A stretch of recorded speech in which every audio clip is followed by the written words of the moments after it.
Teacher calls 911 and says follow that little girl home. What they found was terrifying.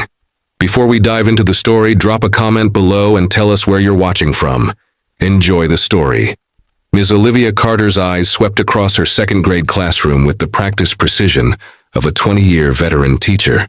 19 children, laughing, chattering, fidgeting as they settled into their morning routine. And then there was Lily Barnes. The small girl with auburn hair sat perfectly still at her desk in the back corner, hands folded, eyes downcast. While other children unpacked their bags with noisy enthusiasm, Lily moved with deliberate quietness, as if trying to disturb the air as little as possible. "Good morning, everyone," Ms. Carter called, her voice warm and steady.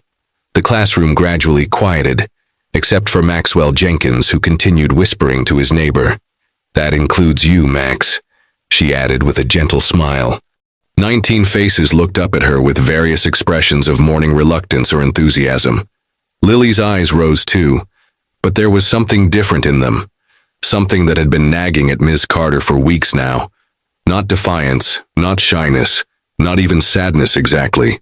Something else. Something absent. "Today, we're continuing our project on family traditions," Ms. Carter announced, watching as excitement rippled through the classroom. The children had been bringing in photos and stories all week, all except Lily, who never volunteered information about home. As the children worked on their colorful posters, Ms. Carter moved through the classroom, offering encouragement and guidance. When she reached Lily's desk, she found a blank sheet of paper. "How's your project coming along, Lily?" she asked softly, kneeling beside the desk. "I forgot," Lily whispered, her voice barely audible. No excuse, no elaboration. Ms. Carter noticed the girl's unwashed hair, the same gray sweater she'd worn every day this week despite the warm spring weather. And something else. A faint odor, like mildew or chemicals. "That's okay. Would you like to draw a tradition you wish you had instead?" Ms. Carter suggested. Lily nodded, picking up her pencil with thin fingers. Her nails were bitten to the quick, dirt visible beneath what remained. Throughout the day, Miss Carter found her attention repeatedly drawn to Lily. During recess, while other children played tag and climbed on the jungle gym, Lily sat alone on a bench, watching. During lunch, she ate methodically, consuming everything in her simple brown bag. An apple, a sandwich with nothing but a single slice of cheese, a handful of stale cereal. No treats, no juice box, no note from home. When dismissal time arrived, most children rushed to the door. Parents waited outside, some in cars, others standing by the entrance. Hugs were exchanged, questions about the day called out with loving impatience. Lily packed her bag with the same careful movements she used for everything. She waited until the classroom had nearly emptied before standing. "Have a good evening, Lily," Ms. Carter said from her desk. "Thank you. You too, Ms. Carter," Lily replied, the perfect politeness that never wavered. As the child walked through the door, something inexplicable clutched at Ms. Carter's heart, a feeling she couldn't name but couldn't ignore. In 20 years of teaching, she had developed an intuition about her students. This wasn't the first time she'd noticed a child in trouble, but something about Lily's situation felt different, more urgent, more wrong.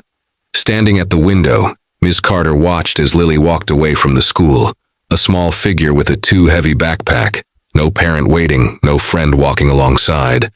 A shadow among shadows as dusk approached. That night, the image of Lily's eyes haunted her dreams. Ms. Carter arrived at Jefferson Elementary earlier than usual the next morning. The hallways echoed with emptiness as she unlocked her classroom and began preparing for the day.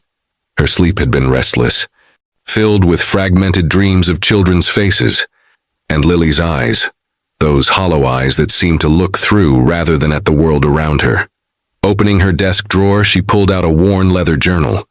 Inside were notes she'd kept over the years about students who had concerned her, children with bruises that couldn't be explained, those who flinched at loud noises or came to school hungry day after day. Most cases had been resolved through proper channels, meetings with parents, referrals to counseling, occasional calls to social services. But there had been one failure that still haunted her. 10 years ago, A boy named Ethan had shown similar signs of neglect. She'd reported her concerns, but the investigation had been cursory. 3 months later, Ethan was hospitalized with severe malnutrition and signs of abuse. She had recognized the warning signs, but hadn't pushed hard enough when the system failed him. Never again, she had promised herself. On a fresh page, Ms. Carter began documenting her observations about Lily Barnes. Looking back through her attendance records, she noted something odd. Lily had perfect attendance. Unlike most children who occasionally missed school due to illness or family events, Lily had never been absent, never late. Even children from the most stable homes missed days occasionally. "Morning, Olivia." Ms. Carter looked up to see Principal Walters standing in her doorway, coffee in hand. "You're in early," he remarked. "Just getting organized," she replied, closing her journal. "Actually, I was hoping to talk to you about one of my students, Lily Barnes. I'm concerned about her home situation." Principal Walters sighed, leaning against the doorframe. "The quiet one? What evidence of neglect do you have?" "Actual evidence, Olivia, not just teacher's intuition." Ms. Carter bristled at his dismissive tone. "She comes to school in unwashed clothes, often the same outfit for days. Her lunch is inadequate. She never brings supplies. No parent has ever attended a conference for her. Have you seen bruises? Has she complained of hunger? Reported any abuse? No, but then document your concerns and follow protocol. Start with a parent-teacher conference. If that doesn't resolve things, we'll consider next steps." His expression softened slightly. "Look, I know you care, but we can't go making accusations without solid evidence. Remember the Andrew situation last year?" Ms. Carter remembered all too well. A hasty report that had created a legal nightmare for the school and a family that had been needlessly traumatized. "I'll schedule a conference," she conceded. By afternoon, Ms. Carter had left 3 messages for the contact number listed for Lily's guardian. No response. The emergency contact was the same number. During art class, Ms. Carter noticed Lily drawing with unusual intensity. While other children created colorful houses with smiling families, Lily's paper showed a dark building with tiny windows. No people. When Lily realized Ms. Carter was watching, she quickly covered the drawing with her arm. "That's an interesting building," Ms. Carter said gently. "What is it?" "Just a place," Lily whispered, her eyes darting nervously to the classroom door, as if expecting someone to appear. That brief look of fear confirmed Ms. Carter's growing suspicions. Something was very wrong in Lily's life, and the traditional channels of help were moving too slowly. The final bell rang, and as students gathered their belongings, Ms. Carter made a decision. Today, she would see where Lily went after school. The afternoon sky darkened with gathering storm clouds, as Ms. Carter discreetly followed Lily from a distance. She had asked Grace Mendez, the school counselor and her closest friend, to cover her after-school tutoring session with a hastily fabricated excuse about a doctor's appointment. "Just tell me what's really going on," Grace had insisted before agreeing. "I need to see where Lily Barnes goes after school. Something isn't right, Grace. This isn't protocol, Olivia. You know that. Protocol isn't working. I've left 3 messages for her guardian. No response." Grace had sighed, her concern evident. "I checked her records yesterday after you mentioned her. There are inconsistencies in her file. The address listed is an apartment building, but the unit number changes between forms, and her emergency contact is supposedly an aunt, but the last name doesn't match either Barnes or her mother's maiden name." This new information had only strengthened Ms. Carter's resolve. Now, maintaining a careful distance, she watched as Lily walked alone through the neighborhood. Unlike other children who skipped or dawdled, Lily moved with purpose, her small shoulders squared beneath her backpack.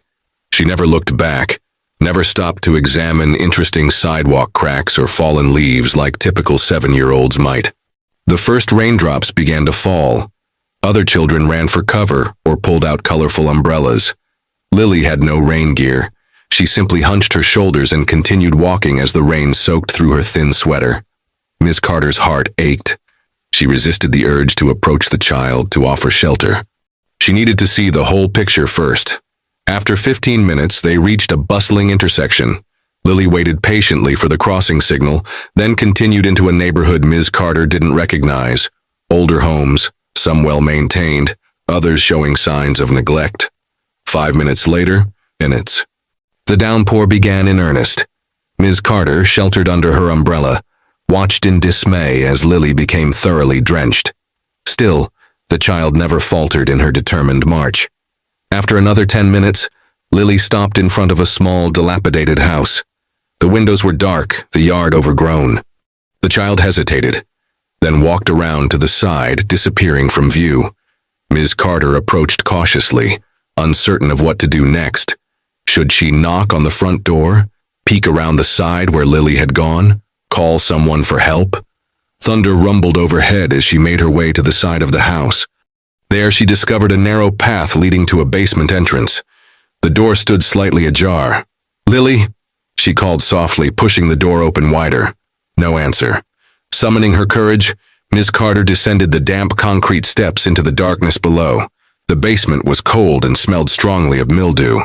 As her eyes adjusted to the gloom, she could make out a small living area. A thin mattress on the floor, a plastic crate serving as a table, a few clothing items neatly folded in a corner. A camping lantern sat unlit beside the makeshift bed. "Lily, are you down here?" Ms. Carter called, her voice trembling. A small movement from the darkest corner caught her attention. Lily stood pressed against the wall, her wet clothes dripping onto the concrete floor, her eyes wide with fear. "I'm sorry," the child whispered. "Please don't tell." "Lily, sweetheart, where are your parents? Who takes care of you?" "I take care of me," Lily replied simply. "Do you live here, alone?" The implications were too horrible to contemplate. Lily nodded slowly. "My mom went away. She said she'd come back, but it's been a long time now." "How long, Lily?" "Since winter, when it was snowing." Ms. Carter felt dizzy. It was now April. If Lily had been alone since December or January. "I'm not supposed to tell anyone," Lily continued in that same quiet voice. "Mom said they'd take me away to a bad place if I did. But I'm okay. I know how to take care of myself." As if to prove it, she moved to the plastic crate and carefully arranged her few possessions. A toothbrush with frayed bristles, a small bar of soap, a plastic water bottle. Ms. Carter knelt down, bringing herself to Lily's eye level. "Lily, you don't have to be alone anymore. I can help you." For the first time, something flickered in Lily's eyes, a tiny spark of hope quickly extinguished by fear. "No!" The child's voice rose in panic. "They'll take me away. Mom won't find me when she comes back. Lily, you have to go. Please, Miss Carter, I'm okay, really." But as Lily spoke, her small body began to shiver uncontrollably, her wet clothes clinging to her thin frame. In that moment, witnessing the child's desperate attempt to maintain her facade of self-sufficiency while literally trembling with cold, something broke inside Miss Carter. The professional distance she had always maintained, the careful adherence to protocol, the measured responses to suspected neglect, all of it shattered against the reality of this 7-year-old girl living alone in a moldering basement, waiting for a mother who might never return. "Lily, I need you to listen to me very carefully." Miss Carter kept her voice steady, despite the storm of emotions raging inside her. "You're coming with me right now. We'll get you warm, get you something to eat, and figure this out together." The girl's eyes widened. "But my things, we'll come back for anything important. Right now, you need to be somewhere safe and warm." To Ms. Carter's surprise, Lily didn't protest further. Perhaps the child had reached her own breaking point, or perhaps she was simply too cold and tired to resist. With gentle insistence, Ms. Carter guided Lily up the basement stairs and through the rain to her car parked a block away. During the drive to Miss Carter's apartment, Lily sat silently in the passenger seat, her small hands folded in her lap, water dripping from her hair onto her already soaked clothes. She didn't ask where they were going. She didn't say anything at all. Once inside her apartment, Ms. Carter helped Lily out of her wet clothes and wrapped her in a soft blanket while running a warm bath. The child's body told a story that broke Ms. Carter's heart anew. Ribs visible beneath pale skin, old bruises in various stages of healing, a scar across one shoulder blade that appeared deliberate rather than accidental. I'm going to make you some hot chocolate while you warm up in the bath, Ms. Carter said, fighting to keep her voice normal. There's soap and shampoo on the edge of the tub. Lily nodded, her eyes darting around the bathroom as if cataloging escape routes. The door doesn't lock from the outside, Ms. Carter assured her, understanding the fear. You're not trapped here. You're just getting warm. In the kitchen, Ms. Carter's hands shook as she heated milk for hot chocolate. Her mind raced through scenarios, none of them good. If she reported this through official channels, Lily would be immediately placed in emergency foster care, potentially shuttled between temporary homes, while the system processed her case. But if she didn't report it, she was violating her legal obligation as a mandated reporter. The choice tore at her. 20 years of following procedure warred against the raw certainty that Lily needed something different, something immediate. From the bathroom came the gentle splashing sounds of a child in water. Such a normal, innocent sound that contrasted sharply with the abnormal circumstances that had brought them here. Ms. Carter prepared a simple meal of soup and crackers, then laid out clean clothes. A t-shirt that would be far too big for Lily. Soft sweatpants with a drawstring that could be tightened. When Lily emerged from the bathroom wrapped in a towel, her hair clean for the first time in weeks, Miss Carter felt a renewed surge of protective determination. Let's get you dressed and fed, she said, guiding Lily to the clothes. As the child ate, slowly at first, then with increasing hunger, Miss Carter made her decision. Traditional channels moved too slowly. Lily needed help now, tonight, before anyone returned to that basement, before she could be moved or hidden. Lily, I need to make an important phone call, Miss Carter said once the child had finished eating. You can watch TV if you'd like. I'll just be in the next room. Lily nodded, her eyes now heavy with the combination of warm food, a hot bath, and what was likely the first sense of security she'd felt in months. In her bedroom, Miss Carter closed the door partway and pulled out her phone. Her finger hovered over the social services number she knew by heart. Then, with a deep breath, she did something she had never considered in her entire teaching career. She dialed 911. 911, what's your emergency? The dispatcher's voice was calm, professional. This isn't an emergency in the traditional sense, Ms. Carter began, her voice low. My name is Olivia Carter. I'm a teacher at Jefferson Elementary School. There's a student of mine, a 7-year-old girl named Lily Barnes. I need someone to investigate her home situation immediately. Ma'am, for welfare checks we typically... Please, Miss Carter interrupted, the urgency in her voice unmistakable. I need officers to go to 1427 Willow Street, the basement entrance on the east side. The child has been living there alone for months. I have her with me now, but I'm concerned there may be evidence that needs to be preserved, or possibly other children in similar situations. You have the child with you? The dispatcher's tone changed, a new alertness in her voice. Yes. She was soaking wet from the rain, living in deplorable conditions. She needed immediate help. Ms. Carter paused, then added, I know this isn't protocol. I know I should have called social services first. But something about this situation feels bigger, more dangerous than a typical neglect case. Where are you now, Miss Carter? At my apartment, 312 Parkview Terrace. Apartment 4B. I'll send officers to both locations. Please remain where you are. As Miss Carter ended the call, she felt both relief and apprehension wash over her.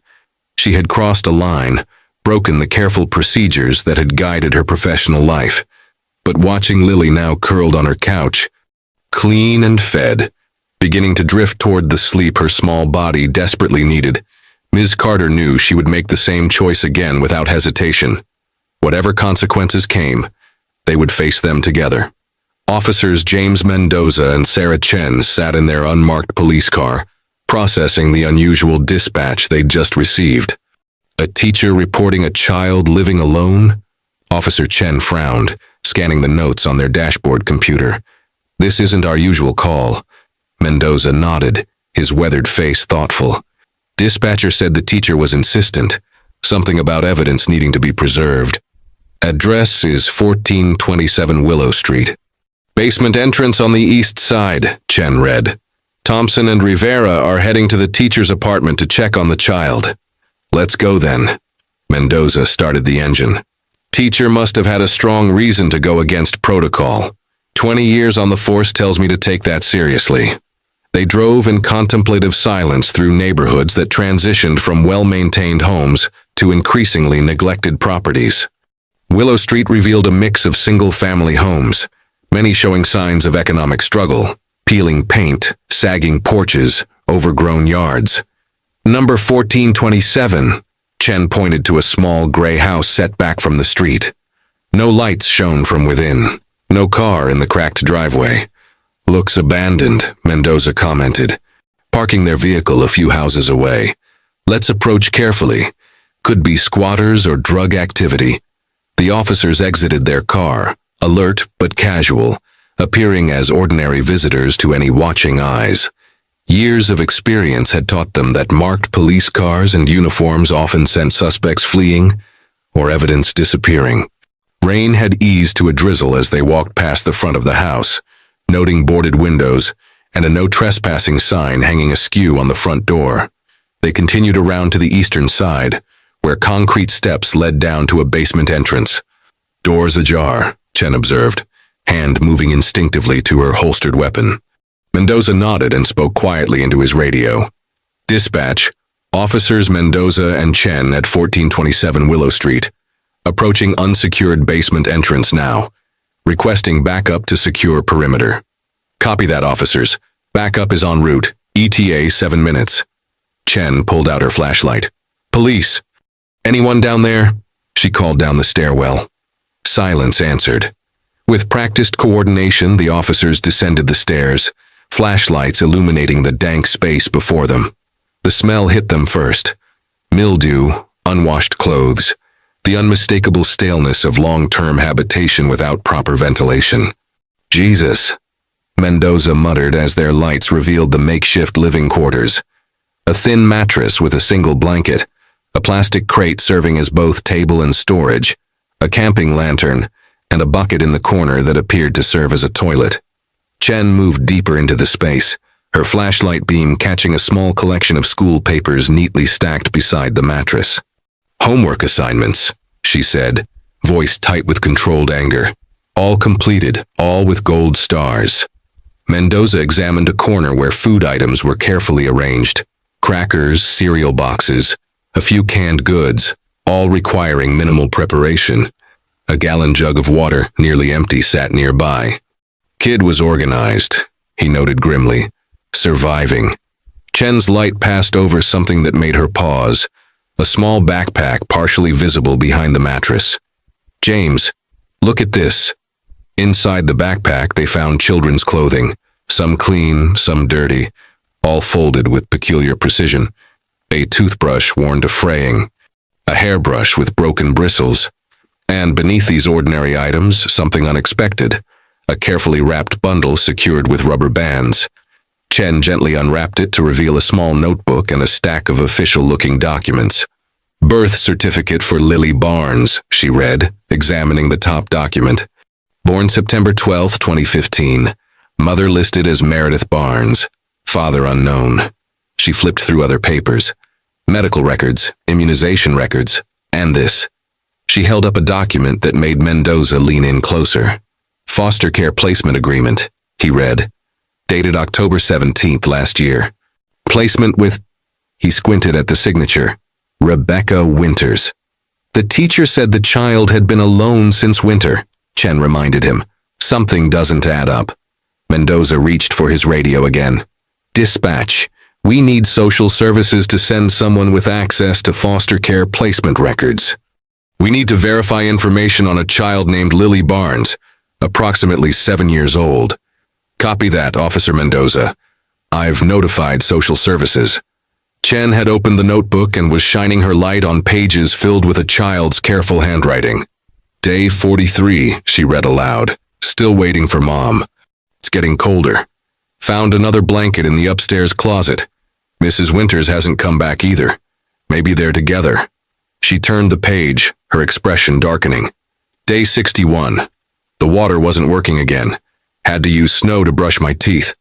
I'm being very careful with food, counting everything so it lasts. Mendoza's radio crackled with an update. Officers, backup has arrived and is securing the perimeter. Detective Wright is en route to your location. Copy that, Mendoza responded, then turned back to Chen. Let's secure the scene and wait for the detective. This just became a much bigger investigation. Chen nodded, closing the notebook gently. The teacher was right, she said softly. This is worse than anyone could have imagined. Detective Marcus Wright arrived at 1427 Willow Street as the last daylight faded from the sky.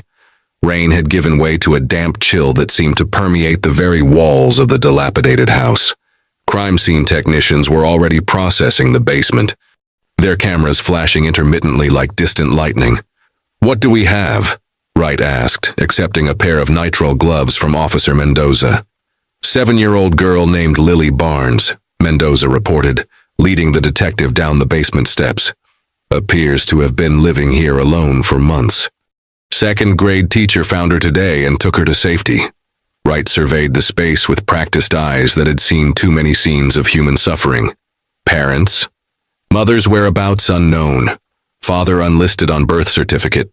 But there's a foster care placement agreement with someone named Rebecca Winters from October last year. Wright's expression hardened. Winters, you sure about that name? Chen approached, holding an evidence bag containing the document. Rebecca Winters, signed and dated October 17th. Social Services is checking their records now. The detective examined the document through the plastic, then pulled out his phone and made a call. This is Detective Wright.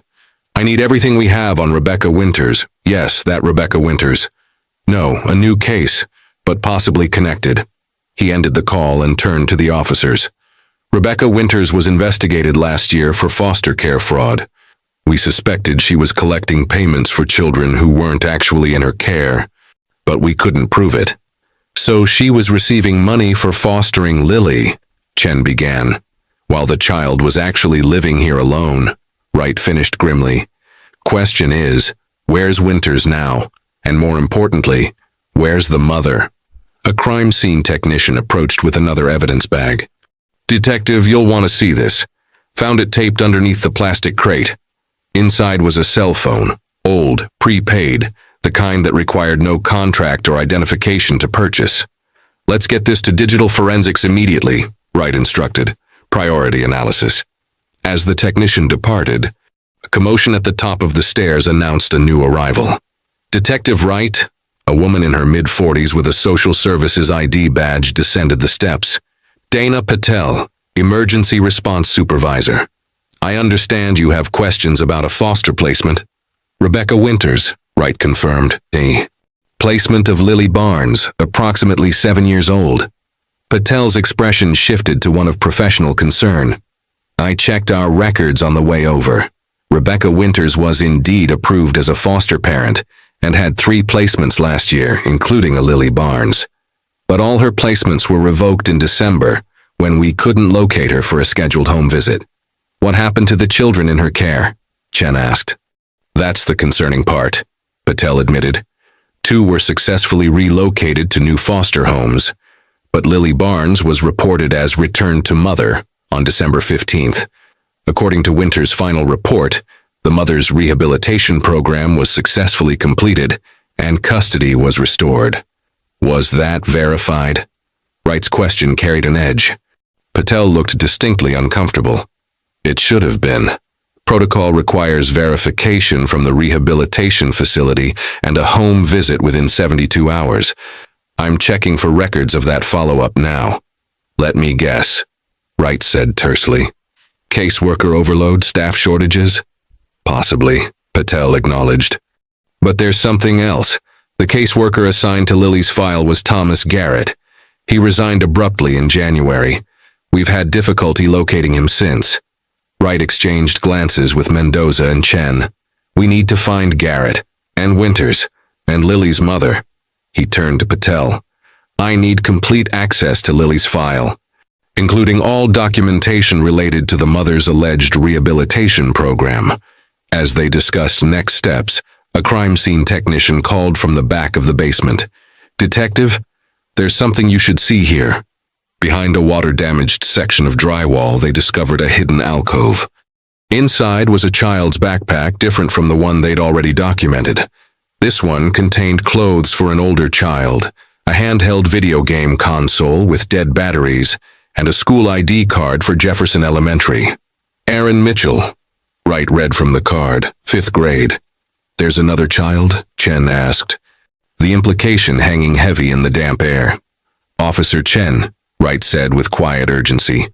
Contact Jefferson Elementary. Find out if Aaron Mitchell is currently enrolled and if he's been attending school.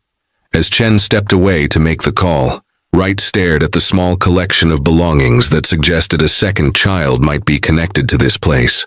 The case was expanding beyond a single neglected girl to something potentially more sinister. We need to talk to Lily, Wright decided. Now, before this situation gets any worse. Detective Wright arrived at Ms. Carter's apartment just as Officers Thompson and Rivera were completing their initial interview. The teacher answered the door with visible relief, her shoulders sagging slightly at the sight of Wright's badge. How is she? Wright asked quietly in the entryway. Asleep, finally, Ms. Carter replied, glancing toward the living room where Lily was curled up on the couch, wrapped in a blanket. She's exhausted physically and emotionally. Wright nodded, his expression softening as he observed the sleeping child.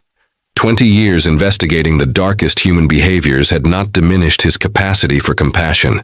If anything, it had deepened it. Ms. Carter, I understand this is unorthodox, but I need to ask you something important.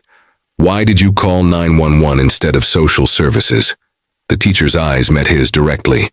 Because I've called social services before, Detective. I've filled out reports, attended meetings, followed protocols, and I've watched children slip through cracks that shouldn't exist. She paused, collecting herself. There was something in Lily's eyes today, a hollowness I've never seen in a child. My intuition told me this couldn't wait for normal channels. Wright studied her for a moment. Your intuition may have saved more than one life today. He explained the discovery of Aaron Mitchell's belongings at the house, watching as Ms. Carter's hand flew to her mouth in shock. Aaron Mitchell, he was in our school last year. 5th grade, as I recall.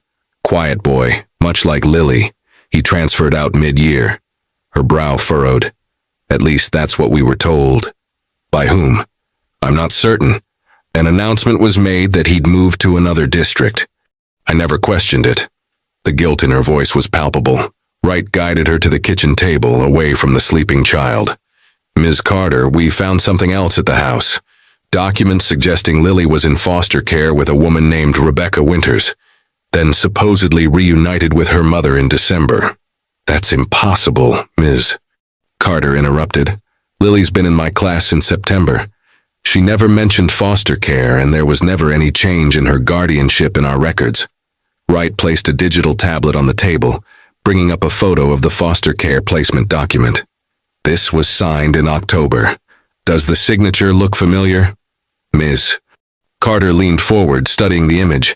No, I've never... Wait. She tapped the screen. This isn't Lily's mother's signature. I've seen Meredith Barnes's signature on school registration forms. It doesn't look anything like this. Wright made a note, his suspicions deepening. We need to talk to Lily, but I don't want to traumatize her further by waking her. As if on cue, a small voice came from the living room doorway. I'm awake. Lily stood there, drowning in Ms. Carter's borrowed t-shirt, her hair tousled from sleep but her eyes alert and wary. She looked from Ms. Carter to the detective, then at the tablet showing the document. That's not my mom's writing, she said, her voice stronger than it had been all day. That's Mrs. Winters. She practiced Mom's signature for a long time. Wright exchanged glances with Ms. Carter, then gently patted the chair beside him. Lily, would you mind talking with me for a little while? Ms. Carter can stay right here with you. The child hesitated, then nodded and climbed onto the chair, her small feet dangling above the floor. Wright noticed she positioned herself slightly closer to Ms. Carter than to him, a subtle but telling choice. Lily, do you know Rebecca Winters? He asked, keeping his tone conversational. Mrs. Winters was supposed to take care of me while Mom got better, Lily replied matter-of-factly. But she wasn't very nice. What about your mom? When did you last see her? Lily's face clouded. Before Christmas. She came to Mrs. Winter's house and said she was taking me home. But then, her voice faltered. Then she took me to the Gray house instead.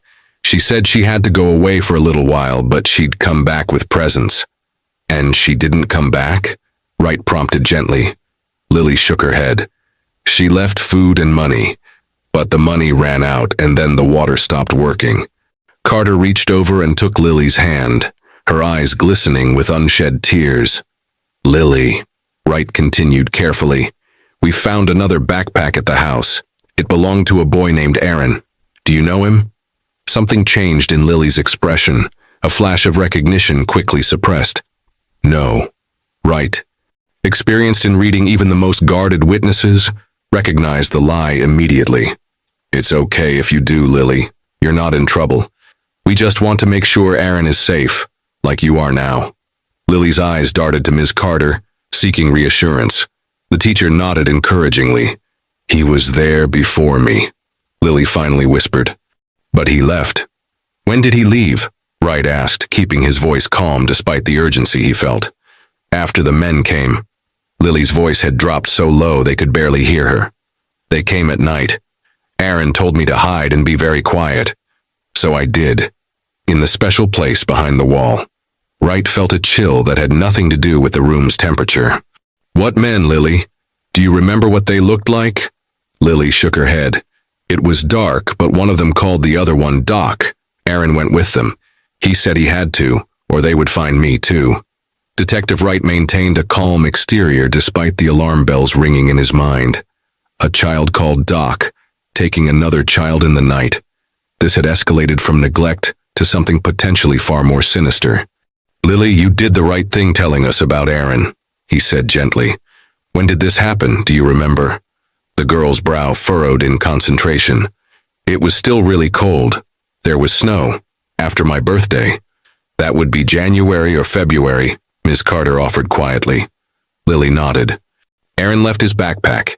He said they wouldn't let him take anything, but he kept something small in his pocket. Her hand moved to her own pocket, where she seemed to be checking for something important. Wright noticed the gesture. Did Aaron give you something to keep safe, Lily? The child hesitated, then slowly withdrew a small metal object. A USB drive, worn and scratched, with the letters AM scratched into its surface.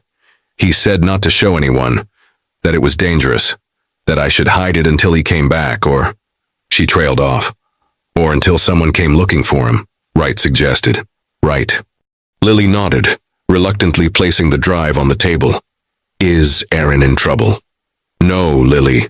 Aaron isn't in trouble, but we think he might need help, just like you did. Wright carefully placed the drive in an evidence bag, making a mental note to get it to digital forensics immediately. Did Aaron tell you anything else about these men, or where they were taking him? He said they had others. Kids like us, without parents. Lily's voice trembled slightly. He said they make promises, but they lie. Ms. Carter squeezed Lily's hand, unable to hide her distress at what the child was revealing. Wright's phone vibrated with a text message. He glanced at it quickly. Winters located in custody. Requesting interview ASAP. Lily, I need to go help my friends find Aaron, Wright said, rising from his chair. Officer Rivera will stay here with you and Miss Carter. You're safe now, I promise. As Wright prepared to leave, Miss Carter followed him to the door. What's happening? She asked, her voice low to prevent Lily from overhearing. They found Rebecca Winters, he replied quietly, and we need to find out what she knows about these children, fast. You think there are more, beyond Lily and Aaron? Wright's expression was grim. Someone called Doc, taking vulnerable children who won't be missed. Yes, I think there could be many more. At the police station, Rebecca Winters sat in an interview room, her once fashionable clothes now wrinkled and stained, her bleached blonde hair showing dark roots. At 43, she looked a decade older, her face lined with the consequences of poor choices. I had nothing to do with abandoning that kid, she insisted before Wright had even seated himself. Her mother took her, signed the paperwork and everything. Wright placed a folder on the table between them. Let's start with the facts, Ms. Winters. Fact 1. Meredith Barnes did not sign Lily out of your care. That's your handwriting on the form, isn't it? Winters shifted uncomfortably. Look, her mother wanted her back. I just helped with the paperwork. Fact 2. Wright continued as if she hadn't spoken. You continued collecting foster care payments for Lily Barnes for 3 months after she supposedly left your care. That was a clerical error. I reported it. Fact 3. Thomas Garrett, the social worker assigned to Lily's case, resigned abruptly and disappeared in January. Did you know he purchased a new car in December? One that cost exactly the same amount as 6 months of foster care payments? Winters' composure cracked. You can't pin that on me, whatever Garrett did with his money. Fact 4. Wright interrupted, his voice hardening.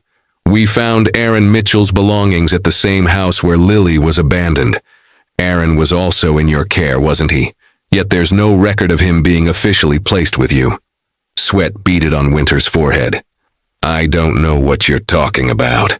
Wright leaned forward. Here's what I think happened. You found a way to make extra money off the foster system.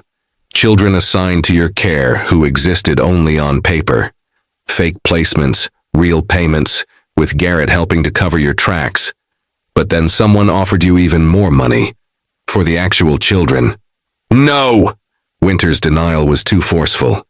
Too immediate. Who is Doc? Wright asked, watching her reaction carefully. The color drained from Winters' face. I want a lawyer. You're going to need one, Wright agreed, because right now, you're looking at multiple counts of child endangerment, fraud, and possible involvement in human trafficking. Trafficking? Winters nearly shouted. I never trafficked anybody. They were finding them homes, special homes for special kids. Wright kept his expression neutral despite the surge of anger her words triggered. What kind of special homes, Ms. Winters? Winters looked away, realizing she'd said too much. I want my lawyer, now. As Wright left the interview room, he found Officer Chen waiting with an evidence bag containing a cell phone. Digital forensics extracted this from the phone found at the house, she explained, handing him a printout. Text messages between M and someone listed only as D. The last one is from January 15th. Wright read the message aloud. Package secured. Payment required. Others available if interested. Chen's expression was somber. That doesn't sound like a mother talking about her child. No. Wright agreed grimly. It sounds like someone selling children. By morning, the investigation had expanded beyond anything Ms. Carter could have imagined when she first followed Lily home.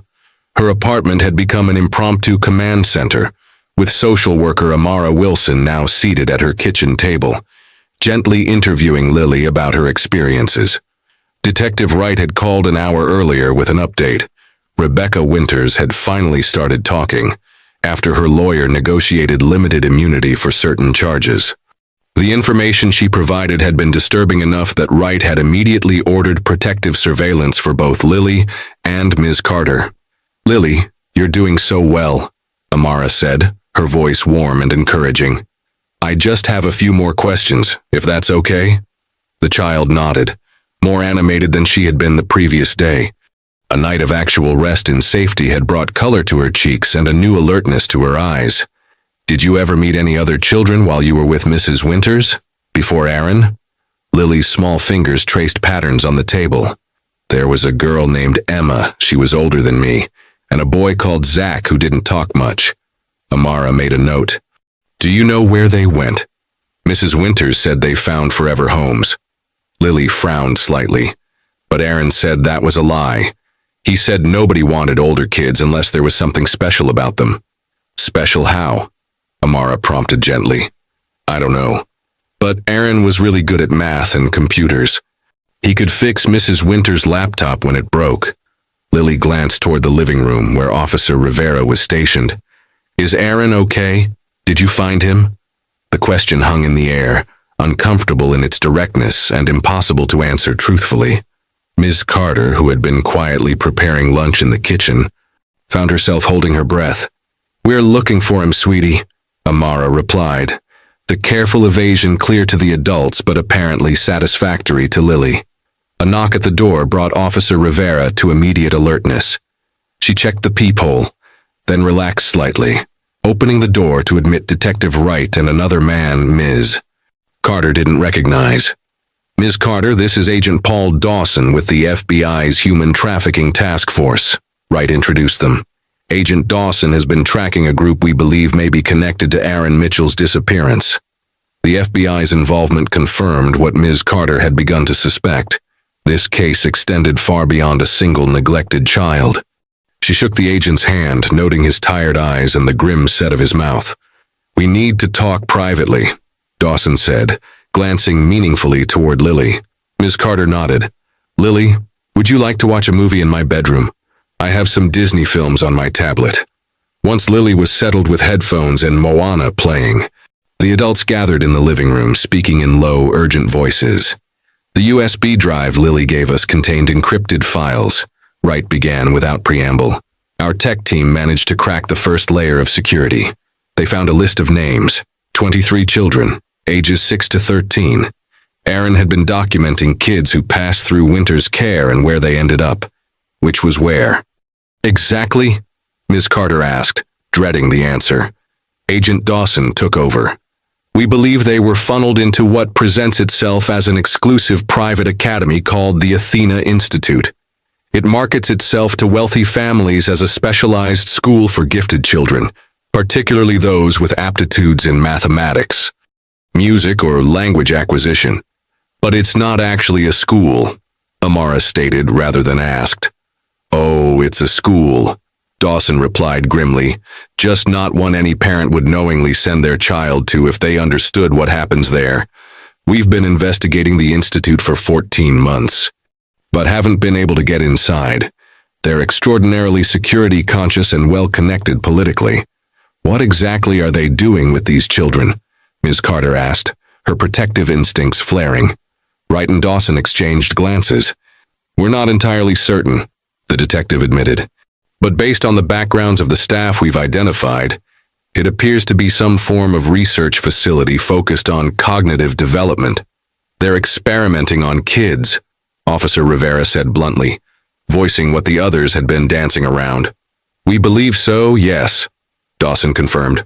"Children without family connections, without anyone to miss them, are ideal subjects for unregulated research.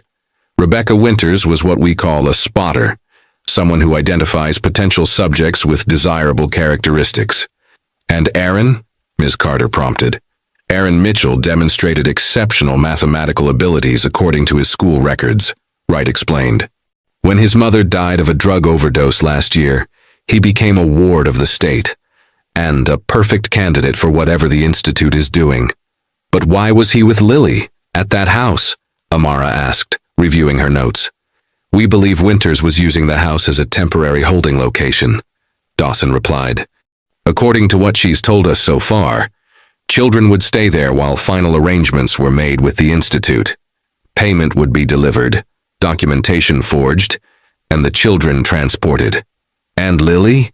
Ms. Carter couldn't help glancing toward her bedroom door, behind which the small girl was blissfully watching animated characters overcome challenges far less harrowing than her own reality.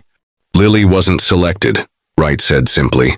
"According to Winters, Lily's mother was paid a small amount to leave her temporarily, with promises of a larger payment if Lily showed appropriate aptitudes. When she didn't, they simply left her there. The casual cruelty of it, a child discarded like an unwanted item, left Ms. Carter speechless with rage. "How many more?" she finally managed to ask. "How many more children are out there like Lily and Aaron?" "Based on Aaron's records and Winter's partial confession, we've identified 17 children potentially connected to the Athena Institute over the past 3 years," Agent Dawson explained, spreading photographs across Ms. Carter's coffee table. Young faces stared back at them, some smiling in school portraits, others solemn in official documentation. 17 children just disappeared? Ms. Carter's voice betrayed her disbelief. "How is that possible? The system is designed to track children, not find them when they go missing," Amara explained, the frustration of a dedicated social worker evident in her tone. "When documentation shows a child has been placed or relocated, There's rarely follow-up beyond a cursory check, especially with our caseloads. Detective Wright pointed to several photos. These 5 were officially adopted through private arrangements. These 8 supposedly returned to rehabilitated parents. These 4 allegedly transferred to out-of-state relatives. All fabricated? Officer Rivera asked. Wright nodded grimly. With the help of at least 3 corrupt social workers, including Thomas Garrett, we're bringing them in now. Ms. Carter studied the photographs, a chill running through her as she recognized a face. This boy, I know him. Martin Davis. He was at Jefferson Elementary 2 years ago. Extraordinary musical ability. He could play any melody after hearing it once. Perfect pitch and musical memory, Dawson confirmed. Disappeared 14 months ago, supposedly adopted by a couple from Oregon. The adoption paperwork was impeccable. No one questioned it. But why? Ms. Carter pressed. What does the Institute want with these specific children? Dawson hesitated, then pulled out his tablet. We believe it has to do with this man, Dr. Elliot Lawrence. The screen showed a distinguished-looking man in his 60s, silver-haired and wearing wire-rimmed glasses, standing before a lecture hall. Lawrence was once a respected neuropsychologist specializing in cognitive development. 15 years ago, he published controversial research suggesting that certain children possess neurological patterns that could be optimized through specialized training during key developmental windows. Optimized how? Rivera asked. Enhanced memory, accelerated learning, heightened sensory perception. His theories were rejected by the scientific community as ethically problematic and methodologically flawed. His research funding was cut. His academic position terminated. Dawson swiped to another image, a modern glass building nestled in a wooded area. 3 years later, the Athena Institute opened with private funding from anonymous donors. Lawrence disappeared from public view. And you believe he's continuing his research there? Using these children? Miss Carter felt physically ill at the thought. We believe he's gone far beyond his original research, Dawson confirmed. Based on financial records we've accessed, the Institute has purchased medical equipment consistent with neurological testing, experimental pharmaceuticals, and technology typically used in cognitive enhancement research. A soft sound from the hallway made them all turn. Lily stood in the doorway, headphones around her neck, eyes wide with fear. Aaron said the doctor hurt him, she whispered, with needles and lights and loud sounds. Ms. Carter moved quickly to the child's side, kneeling to her level. Lily, how long have you been listening? Aaron told me about the doctor, Lily continued instead of answering, her voice gaining strength. He said they wanted to make him special, better than normal, but it hurt and he was scared. That's why he ran away. The adults exchanged alarmed glances. This was the first clear indication that Aaron had escaped from the Institute rather than being taken there from the Willow Street house. Lily, Detective Wright said gently, approaching slowly and kneeling beside Ms. Carter. Did Aaron tell you where this place was? Where the doctor worked? Lily nodded solemnly. He drew me a map. Said if anything happened to him, I should try to find it. A map? Dawson asked, suddenly alert. Where is it, Lily? In the special place, behind the wall. Lily looked at Ms. Carter. Can we go back there just for a minute? I promised Aaron I'd keep it safe. Wright and Dawson exchanged meaningful looks. We've already searched that area thoroughly, Wright said. Not where I hid it, Lily insisted. It's a really good hiding spot. Aaron showed me. Dawson nodded decisively. If there's even a chance, we need to go back to that house. An hour later, they stood once again in the damp basement of 1427 Willow Street. Crime scene tape crisscrossed the entrance, and evidence markers still dotted the space. Lily held tightly to Miss Carter's hand as they descended the stairs, the child's body tense but determined. It's okay, Miss Carter reassured her. No one is making you stay here. We'll get what you need to show us, and then leave right away. Lily nodded, then led them to what appeared to be a solid wall. She knelt and pressed against a particular section of baseboard, which yielded slightly. With practiced movements, she removed the section, revealing a small cavity behind. Aaron made this, she explained, reaching into the dark space. For important things. From the hiding spot, Lily withdrew a waterproof pouch containing several folded papers. She handed them to Detective Wright with the solemn importance of a child fulfilling a sacred trust. Wright carefully opened the pouch. Inside were hand-drawn maps, diagrams of what appeared to be building layouts, and pages of dense, meticulous notes in a child's handwriting. "My God," Dawson breathed, looking over Wright's shoulder. "That's it. That's the Institute's layout." Among the papers was a photograph, a group of children standing in front of a stone building partially obscured by trees. Their faces were solemn, their postures rigid. Scrawled on the back in the same careful handwriting were names and dates. "He kept records," Wright said, a note of admiration in his voice for the child who had undertaken such a dangerous task. Aaron was documenting everything. "But how did he escape?" Rivera asked, expressing the question they were all thinking. As if in answer, one final paper emerged from the pouch, a letter, addressed simply, "To whoever finds us." The letter trembled slightly in Detective Wright's hands as he read Aaron Mitchell's careful handwriting aloud. "To whoever finds us, my name is Aaron Mitchell. I am 11 years old. If you're reading this, it means either I came back for it, or someone found Lily and she showed you our hiding place. I hope she's okay. There are 14 of us at the Institute now. We call it the dollhouse because that's how they treat us, like dolls they can take apart and put back together. The doctor says we're special, that we're helping science, that someday everyone will thank us. But they hurt us. They do tests that make our heads feel like they're exploding. Some kids don't come back from the White Room. They say those kids graduated, but I don't believe them. I'm planning to escape tomorrow night. There's a gap in the fence behind the east building where the cameras don't reach. The guard rotation changes at 11:15 p.m., leaving a 40-second window. I've been practicing the timing for weeks. If I make it out, I'm coming back for Lily and then we'll try to get help for the others. If I don't make it back within 2 weeks, it means they caught me. Please find the Institute. The maps show where it is. Please help the others. The doctor's real name is Elliot Lawrence. He has 3 men who help him. They wear white coats, but they're not doctors. There's also security guards and some ladies who bring food and clothes. They all pretend they're nice, but they're not. I don't know if anyone will believe a kid, but I swear everything I've written is true. Aaron Mitchell, January 15th. Silence hung heavy in the basement as Wright finished reading. Ms. Carter held Lily closer, her teacher's heart breaking for both children. Aaron, who had planned his escape with such meticulous care, and Lily, who had kept his secrets faithfully. "He made it out," Lily said quietly. "He came here for 2 nights. Then the men found him."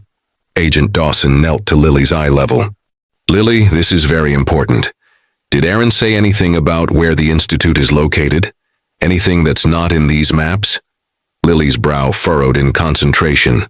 "He said it was far away, that we had to take a boat to get there." "A boat?" Wright exchanged significant glances with Dawson. "An island," Dawson realized aloud. "That's why we couldn't find it. We've been searching mainland locations. There's an island in Lake Erie that matches this shoreline," Wright said, studying the crude map. "Privately owned, listed as a nature preserve. No registered buildings, but satellite imagery has shown structures." "Kestrel Island," Dawson confirmed. "Owned by the Lawrence Foundation since 2012. He stood abruptly. "We need to move on this immediately. If they realized Aaron documented their operation, they might relocate the children." Wright finished his thought. "I'll coordinate with the department. We'll need boats, tactical teams." "No." Dawson's voice was sharp. "Too many people involved increases the risk of leaks. My team has been investigating this for over a year. We have the necessary warrants and jurisdiction." He glanced at Lily. "We just needed to know where to look." Ms. Carter felt a sudden rush of protective anger. "So what happens now? You raid this place while Lily and I just—" "Wait. These are children we're talking about. Children who've been failed by every adult and system supposed to protect them." Dawson's expression softened slightly. "Ms. Carter, I understand your frustration, but this operation requires—" "It requires someone who actually understands children," she interrupted. Someone who can recognize trauma responses and help these kids feel safe during what will be a terrifying experience. You need a child advocate on site. The FBI agent looked ready to object, but Wright intervened. She's right, Dawson. These kids have been subjected to who knows what kind of manipulation and fear. They may not trust uniformed officers or agents.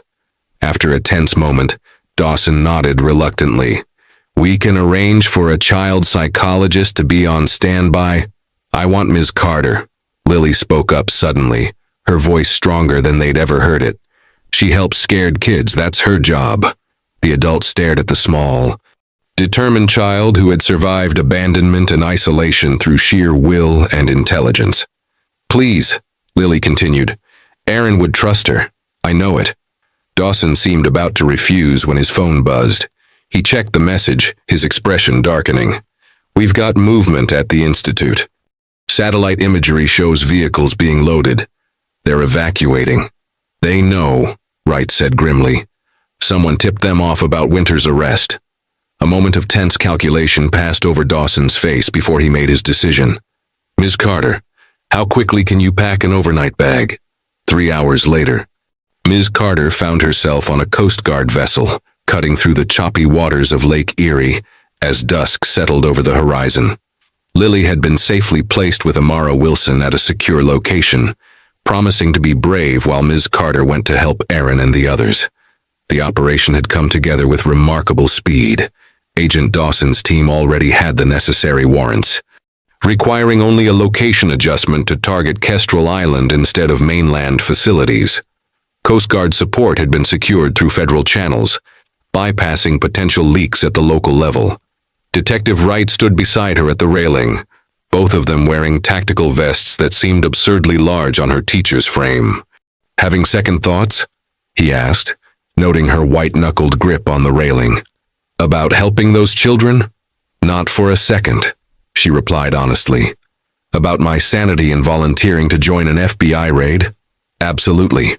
Wright's laugh was brief but genuine. For what it's worth, I think you're exactly what those kids will need when we find them. If we find them, she corrected, voicing her deepest fear. What if we're too late? Before Wright could answer, Agent Dawson approached with a tablet displaying thermal images of the island ahead. We've got heat signatures in the main building, he reported. Multiple small forms consistent with children, plus several adults. 2 boats docked on the east side. They're still there. For now, Ms. Carter thought. For now. Kestrel Island emerged from the mist like something from a Gothic novel, densely wooded around its perimeter with a clearing at its center, where a complex of modern buildings stood in stark contrast to the natural surroundings.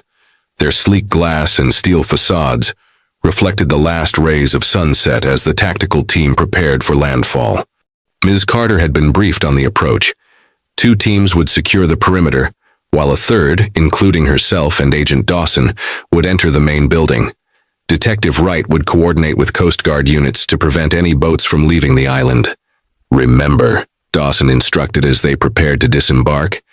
Your role is strictly supportive, Ms. Carter. You stay behind the entry team at all times. Once we've secured the location and located the children, then you can assist. She nodded, adrenaline making her heart race. The bulletproof vest felt constricting, the earpiece they'd given her uncomfortable. She was a second-grade teacher, not a tactical operator, but she kept reminding herself why she was here. For Lily, for Aaron, for all the children who had disappeared into this place. Ready to move, came the command through their earpieces. The boats glided silently to shore, tactical teams disembarking with practiced efficiency. Ms. Carter followed Agent Dawson through the trees, trying to match his quiet footfalls. The island was eerily silent except for the gentle lapping of waves against the shore. East entrance secure, a voice reported in their ears. No contact. West entrance secure, came another report moments later. No visible activity. Dawson raised a fist, signaling their team to halt as they reached the edge of the clearing. The main building stood approximately 50 yards away, its windows illuminated, but revealing no movement inside. Something's not right, Dawson muttered. Too quiet. He signaled the team forward, approach changing from cautious to urgent. Ms. Carter struggled to keep up as they crossed the open ground to the building's main entrance, a set of glass doors emblazoned with the Athena Institute's owl logo. The entry team breached the doors with practiced precision, securing the lobby within seconds. Ms. Carter stayed back as instructed, watching as agents moved methodically through the space, checking corners and doorways. Clear. First floor clear. The reports continued, each room systematically searched and secured. Ms. Carter noticed details that seemed both ordinary and wrong. A reception desk with neatly arranged papers, waiting area chairs positioned at perfect angles, potted plants that appeared recently watered. Second floor clear. Basement level 1 clear. But no children, no staff, no sign of the 14 young captives Aaron had described in his letter. Dawson's expression grew increasingly tense as they proceeded deeper into the facility. They entered what appeared to be a classroom, desks arranged in rows, educational posters on walls, a whiteboard covered in advanced mathematical equations. They were here, Ms. Carter said, picking up a notebook from one of the desks. Inside were exercises far beyond elementary level, the margins filled with small, desperate doodles, stick figures behind bars, sad faces, birds flying away. Third floor clear. Lower level 2 clear. Dawson checked his tablet, reviewing the thermal imaging that had shown multiple heat signatures less than an hour ago. This doesn't make sense. Where are they? As agents continued their methodical search, Ms. Carter found herself drawn to a child's drawing pinned to a bulletin board, a crude map of the island, similar to Aaron's but with one significant difference. In the center of the island where they currently stood, a small rectangle had been drawn with the words "Fake Place" written in a child's uneven script. Beneath it, an arrow pointed to a circular shape labeled "Real Place." "Agent Dawson," she called urgently. "Look at this." Dawson studied the drawing, his expression shifting from confusion to realization. "They've got a secondary facility." He keyed his radio. "All teams, we need ground-penetrating radar. There's an underground structure somewhere on this island." Within minutes, technical specialists were scanning the grounds around the main building.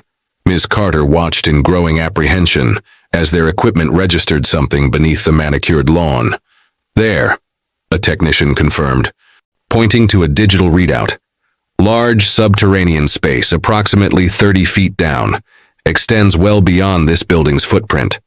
"How do we access it?" Dawson demanded. Before the technician could answer, Detective Wright's voice came through their communications. "We found something at the boat dock, an elevator shaft disguised as a storage shed." Tactical teams converged on the location. A small weathered building near the eastern dock that appeared unremarkable from the outside. Inside, however, the back wall slid away to reveal a modern elevator. "This goes down a long way," observed the technical specialist examining the control panel. "At least 5 levels below surface." "Can you get it operational?" Dawson asked. "Already working on bypassing the security." Ms. Carter felt a chill that had nothing to do with the evening air. Children kept underground, hidden not just on a private island but beneath it. The lengths taken to conceal this operation were staggering. "Got it," the technician announced as the elevator panel illuminated. "We're in." Dawson assembled the entry team, positioning Ms. Carter safely in the middle of the group. "Stay close," he instructed her. "We don't know what we're walking into." The elevator descended silently, the digital display counting down levels. 1, 2, 3, 4, 5. When the doors opened, they revealed a stark white corridor that branched in 3 directions. Clinical and sterile as a hospital. "Split and secure," Dawson ordered, and the team divided to clear each passageway. Ms. Carter followed Dawson's group down the central corridor, passing rooms that looked like medical examination areas, laboratories filled with equipment she couldn't identify, and small chambers with one-way observation windows. And then they found them. The corridor opened into a large dormitory-style room, 14 beds, 7 against each wall, and in each bed, a child, awake, eyes wide with fear, but completely silent and unmoving despite the armed agents entering their space. "We found the children," Dawson reported into his radio. "Dormitory area, central corridor, level 5. Ms. Carter stepped forward, her teacher's instincts taking over as she assessed the children before her. They ranged in age from perhaps 6 to 13, boys and girls, different ethnicities, but all with the same expression of controlled terror. "It's okay," she said gently, removing the tactical vest to appear less threatening. "We're here to help you. You're safe now." Not a single child moved or spoke. They remained perfectly still, watching with unnervingly focused attention. "Aaron sent us," Ms. Carter tried again, mentioning the name she hoped might break through their fear. "He told us about this place, about all of you." At the mention of Aaron's name, something changed in the children's expressions. A subtle shift, a flicker of hope quickly suppressed. One boy, perhaps 10 years old, finally spoke in a whisper so faint Ms. Carter had to lean closer to hear. "You're too late," he said. The doctor already started the final phase. "What final phase?" Ms. Carter asked, keeping her voice calm despite the chill that ran through her at the boy's words. The child's eyes darted nervously to a camera mounted in the corner of the room. Though the tactical team had disabled the security systems, the children clearly didn't trust that they weren't being monitored. "It's okay," Ms. Carter assured him, gesturing to an agent who promptly covered the camera with a cloth. "See, they can't watch us anymore. You can tell us." Agent Dawson stepped closer, crouching to appear less intimidating. "We need to get these children out of here now," he said quietly to Ms. Carter. "Medical evaluation first, debriefing later." She nodded in agreement but felt a pressing urgency to understand what the final phase meant. "Where are the adults who run this place?" she asked the group of children. "The doctors and guards." A girl with dark braids, perhaps 12 years old, finally spoke. "They left 2 hours ago, said they were taking everything important to the new location." "Everything important except you," Ms. Carter observed softly. "We failed the tests," the girl replied matter-of-factly, though her hands trembled slightly. "Only Marcus and Eliza passed. The doctor took them." Dawson immediately keyed his radio. "All units be advised. 2 children are missing from the group, possibly in transit with suspects. Alert Coast Guard and mainland authorities immediately." As agents began gently coaxing the children from their beds, Ms. Carter noticed something troubling. Several children had difficulty standing, their movements uncoordinated and stilted. "What did they do to you?" she asked the dark-haired girl, who seemed most willing to communicate. "Cognitive enhancement protocols," the girl recited, as if reading from a manual. "Neural pathway optimization through targeted biochemical adjustment and electrical stimulation." The clinical terminology coming from a child's mouth was deeply disturbing. Ms. Carter exchanged alarmed glances with Dawson. "They use drugs and some kind of electrical treatment on your brains," Dawson translated grimly. "For how long?" "Different for everyone," the girl explained. "I've been here 14 months, 2 weeks, 3 days. Some kids came before me, some after." As they spoke, medical personnel had arrived and begun examining the children. One paramedic approached Dawson with a concerned expression. "Agent, these children need immediate specialized medical attention. Several show signs of neurological distress consistent with experimental drug protocols. And they all have these." He indicated small, nearly invisible scars behind each child's ear, evidence of some kind of surgical intervention. "Neural implants," the girl volunteered when she saw them looking. "For the direct stimulation. The doctor said they would make us evolution's next step." The systematic abuse these children had endured in the name of scientific advancement was becoming clearer with each passing moment. Ms. Carter felt physically ill at the thought of what they had experienced, yet maintained a calm exterior for their benefit. "Let's get you all to safety," she said. "There's someone very worried about you, Aaron Mitchell. He's the one who helped us find you." At the mention of Aaron's name again, several children showed visible emotional responses, the first genuine reactions they'd displayed. "Aaron got away," a small boy said, awe in his voice. "Did they hurt him when they caught him?" Ms. Carter chose her words carefully. "Aaron is safe now. He made sure we found a very special girl named Lily, and she helped us find all of you." As the children were gently escorted to the elevator in small groups, Ms. Carter noticed the dark-haired girl lingering behind. "What's your name?" Ms. Carter asked gently. "Subject 7, the girl replied automatically, then hesitated. "But before, my name was Zoe." "Zoe is a beautiful name, Ms. Carter said. "And that's who you are, not Subject 7, just Zoe." The girl's eyes filled with tears, perhaps the first she'd been allowed to shed in 14 months. The doctor said our old names belonged to our old selves, the weak versions that the world had no use for. "The doctor was wrong, Ms. Carter stated firmly. "About everything." As they prepared to leave the underground facility, forensic teams were already documenting every aspect of the operation, photographing equipment, securing computers and research files, collecting biological samples from medical areas. Detective Wright met them at the elevator, his expression grim but satisfied. Coast Guard intercepted a boat 15 miles offshore. Dr. Lawrence and 3 associates in custody. No sign of the 2 missing children yet, but we've expanded the search perimeter. Agent Dawson nodded. "The children need immediate medical attention. We're taking them to Harbor Regional Hospital. They have a pediatric neurology unit." "I'm riding with them, Ms. Carter stated, her tone brooking no argument. "They need a familiar face." As they emerged from the underground facility into the night air, Zoe suddenly grasped Ms. Carter's hand, the first voluntary physical contact the child had initiated. "Are we really free?" she whispered, staring up at the star-filled sky as if seeing it for the first time. "Or is this another test?" Ms. Carter squeezed the small hand gently. "This is real, Zoe. The tests are over for good." As the children were carefully loaded onto boats for transport to the mainland, where ambulances waited, Ms. Carter noticed something remarkable happening. The rigid, controlled expressions they had maintained underground were beginning to crack. Emotion seeping through like water through damaged concrete. Fear, confusion, relief, and most importantly, hope. The healing process would be long and difficult, but it had already begun. 3 months after the raid on Kestrel Island, Miss Carter stood in the doorway of her classroom watching as children filtered in for the new school year. Among them was Lily Barnes, her auburn hair now neatly trimmed, wearing a bright yellow dress and carrying a backpack adorned with butterfly patches. The transformation was remarkable, not just in her appearance but in the way she moved with confidence and greeted other children with shy smiles.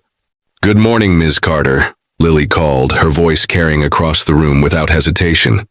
"Good morning, Lily," Ms. Carter replied warmly. "Ready for 3rd grade?" Lily nodded enthusiastically, then lowered her voice as she approached. "Aaron is coming back to school next week. Not here, though. He's going to the special recovery school with Zoe and the others." Ms. Carter nodded, her heart lightening at the news. The months since the raid had been filled with legal proceedings, medical evaluations, and the painstaking process of reconnecting the rescued children with family members or placing them in specialized foster care. Aaron had been among the last to be medically cleared, the effects of Dr. Lawrence's experiments requiring extensive treatment. The case had become national news, the Athena Institute scandal, dominating headlines for weeks. Dr. Elliot Lawrence and 6 associates faced multiple federal charges for human experimentation, kidnapping, and child endangerment. Rebecca Winters had agreed to testify against them in exchange for a reduced sentence. The 2 missing children, Marcus and Eliza, had been found 3 days after the raid, hidden in a remote cabin while Lawrence attempted to arrange transport to an offshore facility.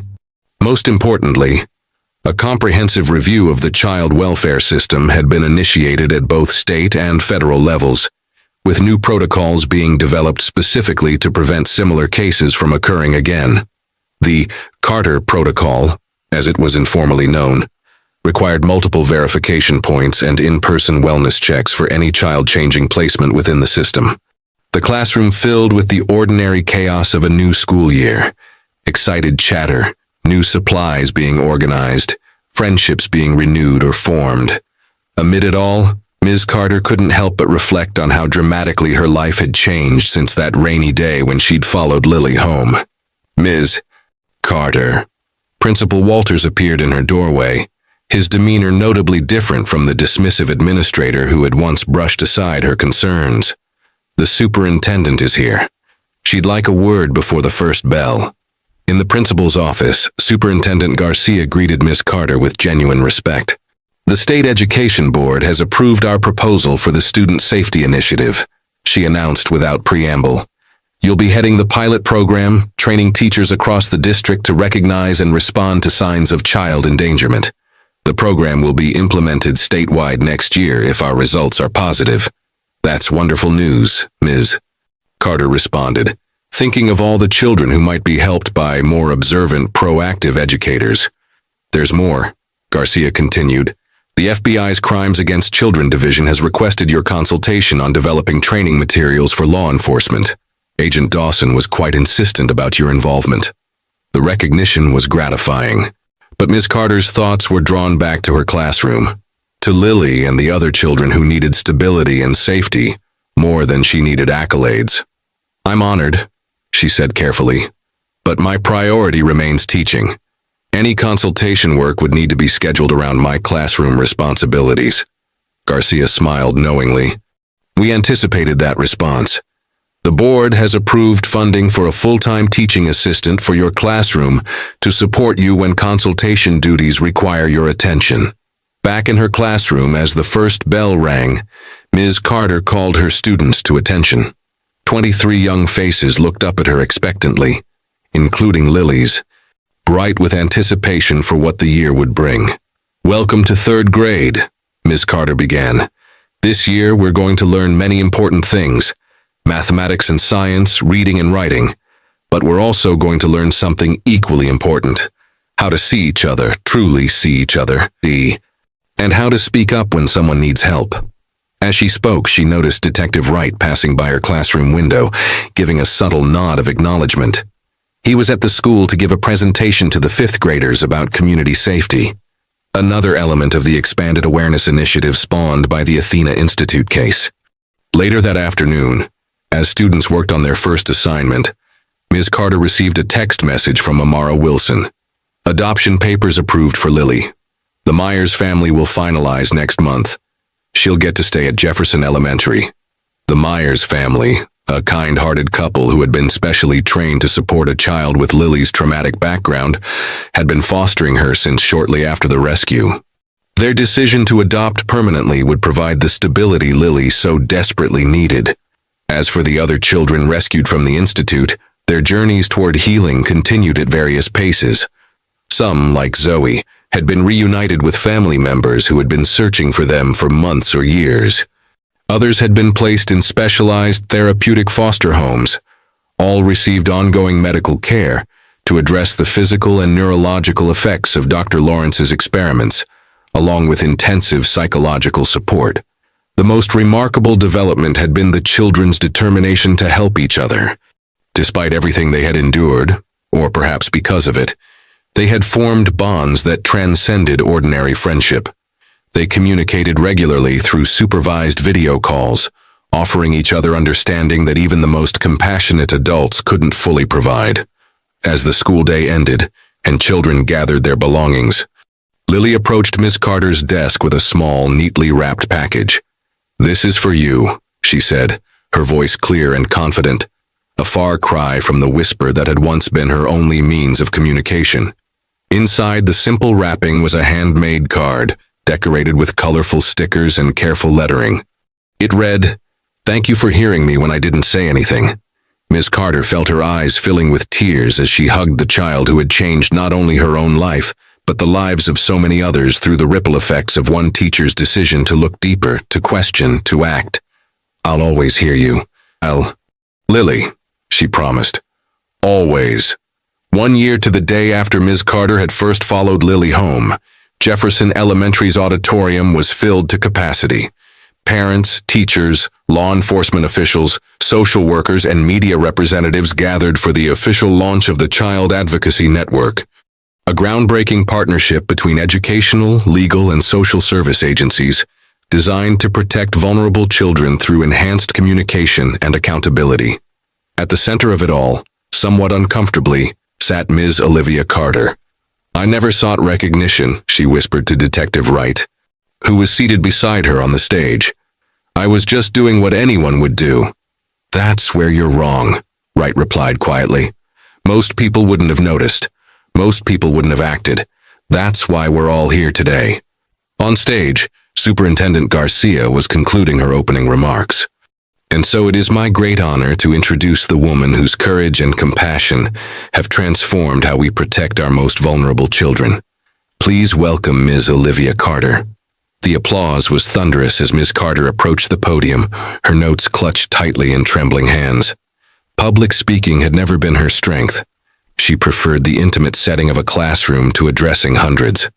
But as she looked out at the audience, she spotted familiar faces that gave her strength. Lily, with her adoptive parents, Aaron sitting with his grandmother who had been located and reunited with him, Zoe with her biological parents who had never stopped searching for her.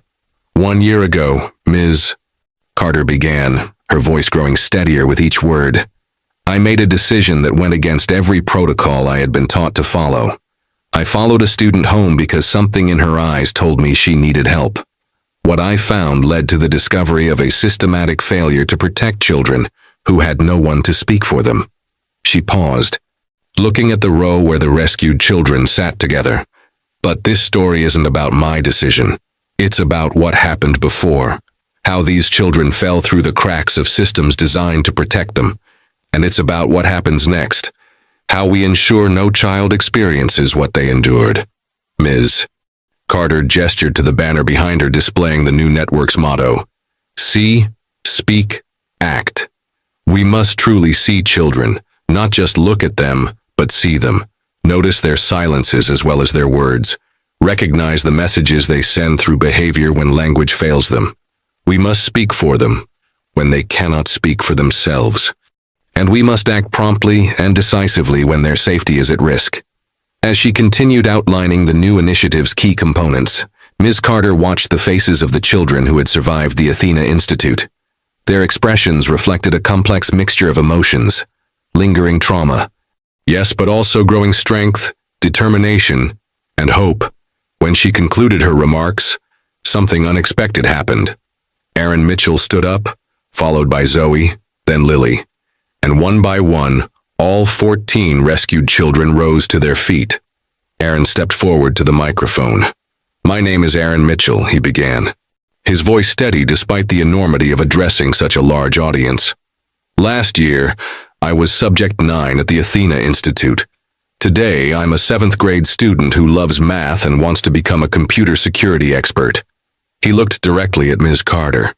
When I escaped from the institute, I didn't think anyone would believe a kid. But Ms. Carter did. She listened to Lily, and because of that, she heard all of us, even those of us she'd never met. Zoe stepped forward next. We've created something called the Children's Advisory Council. We're working with psychologists, teachers, and social workers to design training that helps adults understand what it feels like to be invisible in the system. Because the people who were supposed to protect us didn't see us, but now we're making sure they do. Finally, Lily approached the microphone, smiling shyly at Ms. Carter before addressing the audience. I was alone for a long time, but I always hoped someone would notice. Ms. Carter did. She heard me. Even when I didn't say anything. Lily turned to face Ms. Carter directly. You taught me that everyone has a voice. Sometimes it's just waiting for the right person to hear it. There wasn't a dry eye in the auditorium as the children presented Ms. Carter with a plaque bearing their names and a simple inscription. For the teacher who saw us when we were invisible. The formal ceremony concluded, but the real work was ongoing. The 12 children who had survived Dr. Lawrence's experiments continued their recovery, each at their own pace. Neurological damage had been limited or reversed in most cases, though several still required regular medical monitoring. The psychological healing would take longer, but with proper support, their prognoses were remarkably positive. Dr. Lawrence and his associates had been convicted on multiple federal charges, facing decades in prison. Their trial had exposed corrupt connections within regulatory agencies, leading to sweeping reforms. Rebecca Winters and the social workers who had facilitated her scheme had received reduced sentences in exchange for testimony that helped dismantle similar operations in 3 other states. As the auditorium emptied, Ms. Carter found herself surrounded by her former students. Not just Lily and the children from the Institute, but dozens of children she had taught over her 20-year career, each one carrying a piece of her influence forward into the world. Amara Wilson approached with a smile. The new placement verification system has already identified 3 high-risk situations in the past month. Children who might have been lost to the system are now safe because of what we learned from this case. In the year since the raid on Kestrel Island, Ms. Carter had continued teaching while also helping develop the new safety protocols. Her classroom remained her sanctuary, a place where she could directly impact young lives while the broader systems underwent transformation around her. Detective Wright joined the conversation. The FBI task force has expanded nationwide. Agent Dawson sends his regards. He's currently investigating a similar operation in Arizona, using the protocols we developed here. As they spoke, Ms. Carter watched Lily chatting animatedly with classmates, her trauma not erased, but no longer defining her existence. The child who had once been silent now spoke with confidence, her voice carrying across the room. "She's going to be just fine," Amara observed, following Ms. Carter's gaze. "They all are," Ms. Carter agreed, because someone finally heard them. On that spring afternoon, as children laughed and played beneath blooming trees outside Jefferson Elementary, Ms. Deuce, Carter reflected on the extraordinary journey that had begun with a simple yet profound act. Truly seeing a child who needed help. That single moment of awareness had rippled outward, transforming not just Lily's life, but the lives of countless children who would now be seen, heard, and protected. For every child deserves a voice, and every voice deserves to be heard.